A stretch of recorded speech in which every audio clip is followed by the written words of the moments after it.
¿Vas a filmar o no vas a filmar? Dale, boludo, que es importante. Por eso estoy filmando. Bueno, yo soy Carlos y tengo una mancha de tomate. Acá hay una hamburguesa, recién se me cayó el tomate, parece una herida de guerra.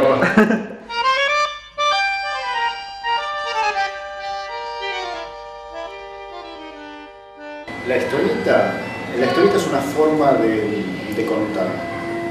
Es una de las, junto con la literatura, una de las formas más económicas de contar historias, ¿no? Que parezcan gigantescas.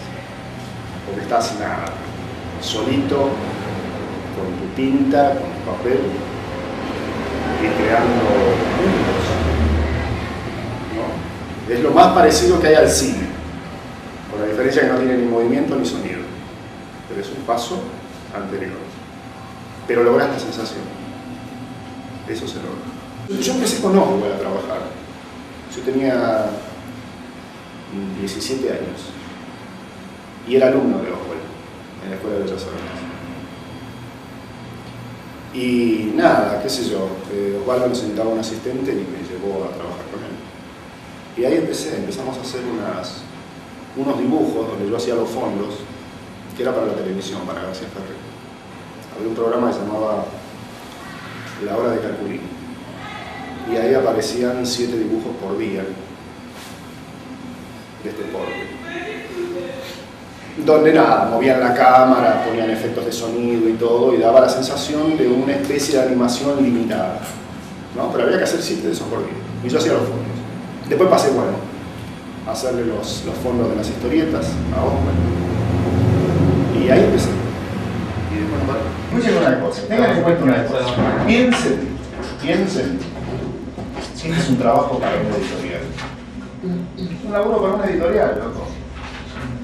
No me meten las pilas, por más que parezcan ejercicios, son ejercicios donde ustedes van a poder crecer y les va a poder ayudar para futuros laburos. Pero pónganse las pilas. Yo de Oesterheld tuve la desgracia de haberme dado cuenta de que él existía cuando ya no estaba. Y te soy sincero, he leído muy poco de él, pero lo poco que he leído me ha gustado muchísimo. Me ha gustado muchísimo. Porque el tipo te creaba aventuras con cosas cotidianas y muy humanas. Yo hace poco estaba releyendo El Eternauta y no se puede creer lo que es El Eternauta. Porque el Eternauta es una cosa de sentido común, esto es lo que nosotros haríamos, ¿no? Si el Eternauta hubiera sido escrito en los Estados Unidos, seguramente Juan Salvo sería un tipo que trabajaba en la NASA y cuando va a salir por la Nevada Mortal, seguramente tiene un traje de la NASA para poder salir. Juan Salvo no, se lo hace con un overol, una máscara de pescar, se pone una capucha, se pone unos guantes de albañil, se pone cinta para que no le entre y sale a la calle. Y es lo que todos nosotros haríamos, ¿entendés? Esas son las cosas que a mí me gustaban leer. Es ese tipo de cosas. A mí, y por supuesto la fuerza que tienen los guiones, ¿no? Las cosas que cuentan, porque es muy sutil, pero es muy fuerte. Está bueno. Ya te digo, yo tuve la desgracia pues yo trabajaba para Record en esa época. Y el primer guión que a mí me llegó de Oesterheld, pues yo nunca había leído El Eternauta, porque no se había republicado. Oswald empieza a hacer una historieta que le pusieron el título Galac Master. Y había sido un guión que había escrito Oesterheld para un diario de La Plata. Y ahí yo lo pintaba eso, ¿no? Oswald lo dibujaba y yo lo pintaba. Y ahí empecé a leerlo. Y me gustaba. Y después cuando salió El Eternauta, obviamente lo compré y todo, y ahí descubrí quién era realmente él. Imaginen que es una página para Francia. La página para Francia tiene que ser una página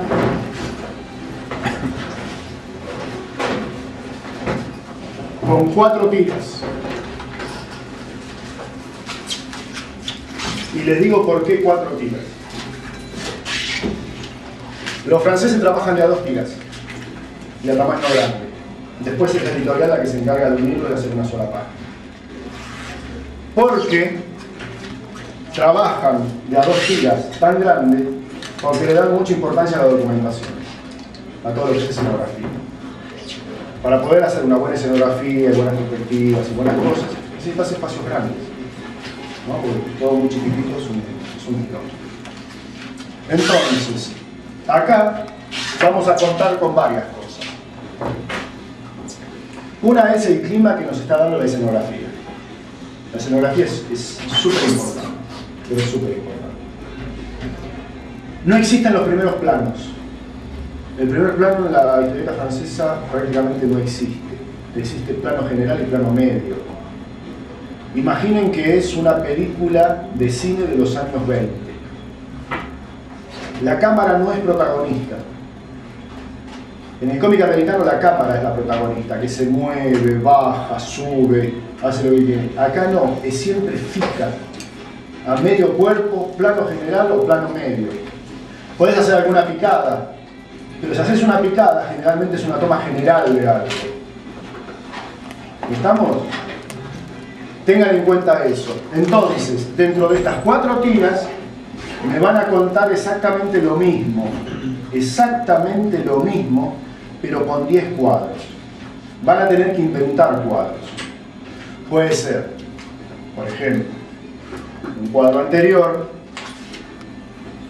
a este primero, puede ser la parte externa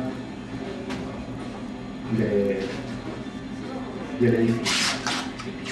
¿Qué pasa con esto? Si ponemos esto, estamos situando al lector directamente, porque vamos a poner el título del edificio y todo, como que es, nada, el Archivo Nacional de la Nación. ¿Ves ese dibujo? El chabón ya sabe dónde está. En el otro cuadro, ya estás adentro, no te podés escapar. No tenés que decirle al lector dónde estás, porque no, se lo estás mostrando acá. ¿Estamos? Y después pueden hacer silencios intermedios para lograr climas. No solamente eso, recuerden que en los silencios intermedios, donde no hay textos, pueden usar las onomatopeyas. Las onomatopeyas son muy importantes. Por ejemplo, el tipo está hablando por teléfono, termina de discar, silencio, otro cuadro. ¿Dónde está? ¿Entienden? Están dando espacios de tiempo en todo ese tipo de cosas. Bueno, eso es lo que tienen que hacer. Pónganse las pilas. Recuerden lo que les dije. Película alemana 1920 y no tienen presupuesto. Estamos, lo único que tienen es una cámara y un iluminador, nada más, no hay presupuesto para efectos especiales, no hay nada. Eso les va a clarificar mucho las cosas.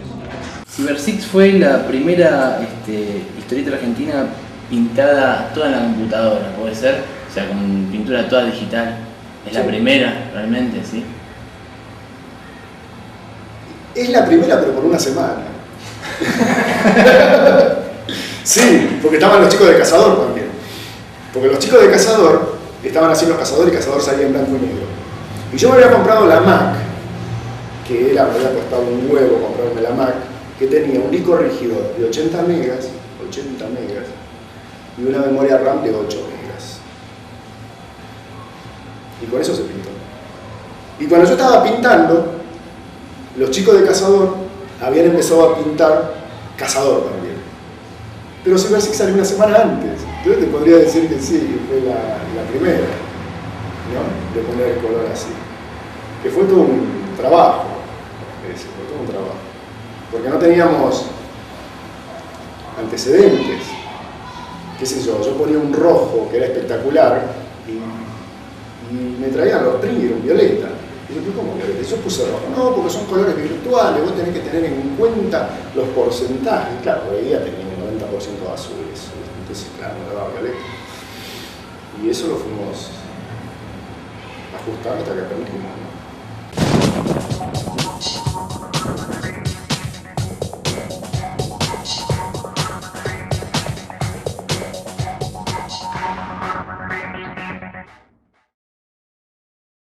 Lo que pasa es que mis influencias fueron los americanos de la década del 40. Porque yo quería ser un gran dibujante como Harold Foster, el Príncipe Valiente, o Alex Raymond. porque era lo que Oswald me había mostrado. Pero también quería ser un gran pintor, como Norman Rockwell o Frazetta. Entonces estaba peleando con eso, o historietista o ilustrador, historietista o ilustrador. Y me dediqué mucho más a la ilustración en los comienzos, ¿no? A los 18 años empecé a hacer ilustraciones ahí para todas las revistas que estaban en el mercado. Pero bueno, después con el tiempo empecé a cambiar y a hacer todo tipo de cosas. Yo me acuerdo una cosa que me dijo Oswald. Me decía, vos, Carlos, preocupate por dibujar bien. Si no sabes dibujar bien, nunca te va a faltar trabajo, jamás. O la persona que sabe dibujar bien puede hacer historieta, puede hacer ilustración, puede hacer dibujos animados, puede hacer dibujo infantil, puede hacer cualquier cosa. Y tenía razón. De hecho, pasé por todas. Estaba acá, me aburrí de acá, bueno, ya basta, me cansé, no voy a hacer esto, basta, me cansé, no voy a hacer esto.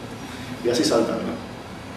Y no tuve, y no tengo problemas en ese sentido, de adaptarme, ¿no?, a un nuevo medio o a una nueva cosa.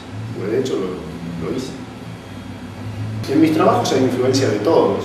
Lo que pasa es que no se nota. Porque una cosa es copiar el dibujo y otra cosa es tomar lo que el dibujo realmente te está expresando. Entonces, de Joe Kubert, por ejemplo, uno de los últimos que dibujó Tarzán, a mí siempre me gustaron cómo manejó las miradas y la dulzura que tienen las caras de las chicas. Pero no va por el dibujo, va por una cosa que el tipo está expresando. Entonces yo trato de ver cómo puedo capturar eso que el tipo está expresando, sin copiarme de él. No copio el dibujo. En cambio hay otros que sí, que directamente van y te copian el dibujo, te hacen esto, te hacen el otro, hasta te copian los errores. En este caso no. Trato de ver las cosas que me interesan. Por ejemplo, de Hogarth lo que me interesaba era el dinamismo y la fuerza que el tipo tenía. Digo, bueno, ¿cómo hace el tipo esto? Porque yo este dibujo que estoy viendo, que está hecho por él, lo puedo cambiar. Puedo poner un Pato Donald en la pose y va a tener la misma fuerza. Entonces, bueno, a ver, ¿dónde está la cosa? Entonces ahí empezar a copiar, ¿no? Empezar a copiar lo invisible. Eso es. Y de eso hay muchísimo. ¿Entendés? Vos tenés que tener un fondo que es el fondo madre. Después podés hacer pequeños detalles de ese fondo, pero el lector se tiene que situar. Una general, qué sé yo, agarrás con una cámara y enfocás toda esta habitación, ¿no? Están todos ustedes, primer cuadro, con todo. Segundo cuadro pueden ser manitos dibujando en el tablero, una larita que se asoma, ya sabemos dónde está. Podés quitar ese cuadro que ya sabe perfectamente dónde está. Pero la información la tenés que dar antes. Este tenés cuidado que está en el medio, tenés todo un espacio recontra muerto por todos lados. Este correrlo para el otro lado y este hacelo.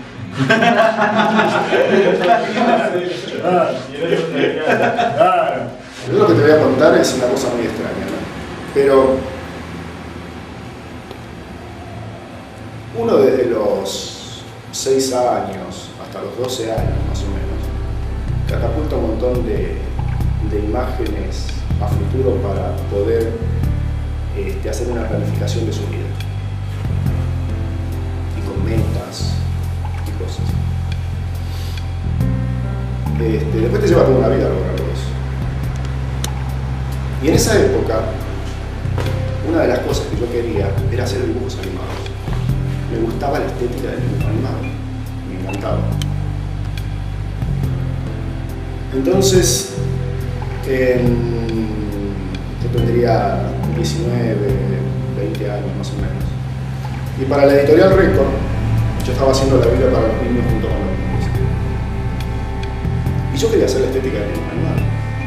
Fondos muy trabajados, con figuras lineales y colores vivos. Y medianamente funcionaba. Pero todavía no estaba la tecnología para lo que yo quería hacer. Porque no, si bien se acercaba, no era todavía la imagen de un dibujo animado. Pero yo insistí. Entonces yo decía, en un estudio de animación hay 40 tipos que hacen una película de los pitufos. Y Vos ves un capítulo de Los Pitufos y parece que fuera hecho por una sola persona. ¿Cómo puedo transportar yo esa forma de trabajo a la historieta? Entonces, bueno, empleé la misma forma y ahí es donde surgió, junto con Trillo, la historieta Iris Coffee. Entonces yo trabajaba todos los fondos por separado, armaba las páginas con los fondos, después ponía los personajes, los recortaba, los pegaba. Todo el mundo me decía, no, pero eso no es historieta porque estás repitiendo fondos. Y decía, mira, funciona. Yo me acuerdo que cuando estaba haciendo los dibujos animados y hacíamos las picapiedras, el background, el número 32, la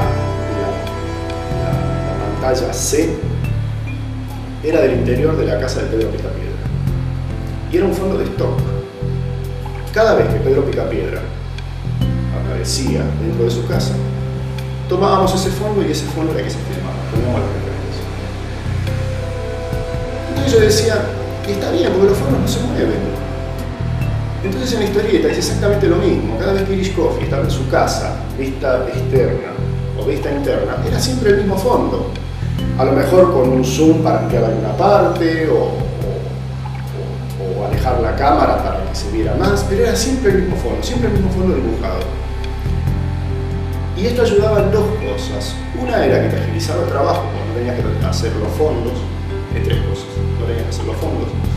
Las páginas parecían totalmente trabajadas, que no se había tomado todo el tiempo y era mentira, eran todas fotocopias.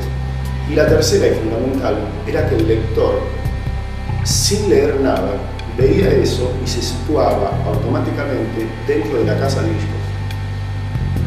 No tenías que explicar nada, ya estaba el tipo metido ahí adentro y hacías con el lector lo que querías.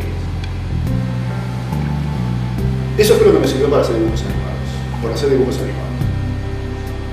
Después surgió la posibilidad de hacer Cyber Six, donde había que hacer 14 páginas semanales. Y bueno, ya tenemos la técnica, vamos a hacerlo. Y de hecho salían 2 páginas y media por día, así. Y se podía hacer, y no había bajado la calidad. Porque cuando uno tiene ese tipo de trabajo, lo primero que tenés que tener en cuenta es qué nivel de calidad le querés dar. Si vos estás del 1 al 10, decís, bueno, yo quiero que esto sea 7, que esto sea... Y yo decidí que Cyber Six sea un 8,5, un 9. Y así se trabajó. Y salió bien, no hay ningún problema. Y después todo lo que nos daban con un palo, y que nos destrozaban, que eso no era historieta, empezaron a copiar por el estilo. Empezaron a copiar. Bueno, pero funcionó, digamos, premios y todo por haber traspasado el